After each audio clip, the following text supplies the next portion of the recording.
La question conso du jour, maintenant, on s'intéresse à la taxe que vous payez sur les ordures ménagères. Son montant peut s'élever à plusieurs centaines d'euros et surtout diffère entre les villes dans des proportions parfois importantes. Alors pourquoi de tels écarts? Eh bien, vous nous avez posé la question et nous, on vous répond. C'est notre rubrique Derrière nos étiquettes. Elle est signée Juliette Poissonnier et Virginie Travers.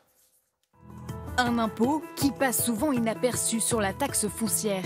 Il finance le ramassage et le traitement des ordures ménagères.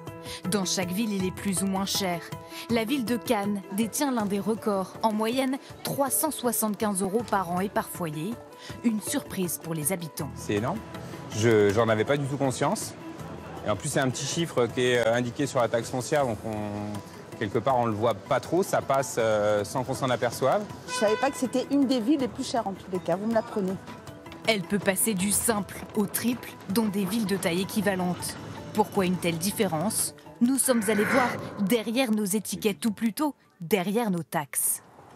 À Rennes, tri sélectif obligatoire, ramassage une fois par semaine, un rythme adapté pour ce père de famille. Donc nous, on a 3-4 sacs comme ça par semaine à déposer et ils viennent récupérer ça le lundi, donc c'est parfait, c'est pile poil quand la poubelle est remplie. Pour un foyer de 3 personnes dans une maison, il paie 133 € par an, un tarif affiché en petit sur sa taxe foncière. Ici, on retrouve la colonne taxe ménagère. Il faut avoir cherché l'info pour la trouver, quoi. Ça me paraît raisonnable, surtout qu'ils viennent aussi prendre les déchets végétaux une fois toutes les 2 semaines et les poubelles jaunes une fois toutes les 2 semaines.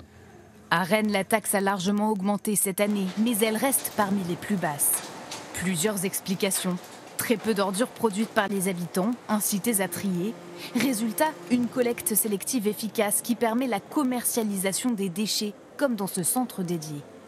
Les déchets sont triés ici et ils repartent par camion pour être revendus. Revendus à des usines de recyclage pour faire baisser la taxe acquittée par les ménages. Pour vous donner une ordre de grandeur, c'est à peu près 15 millions d'euros qui sont générés de recettes, ce qui est assez fort et assez exceptionnel, que l'on réinjecte dans le budget déchets et cela fait à peu près 35 € par habitant en moins sur leur taxe d'enlèvement d'ordures ménagères. Mais dans d'autres villes, la taxe peut atteindre des montants records. Selon cet analyste, les ménages sont parfois facturés pour des quantités de déchets surprenantes.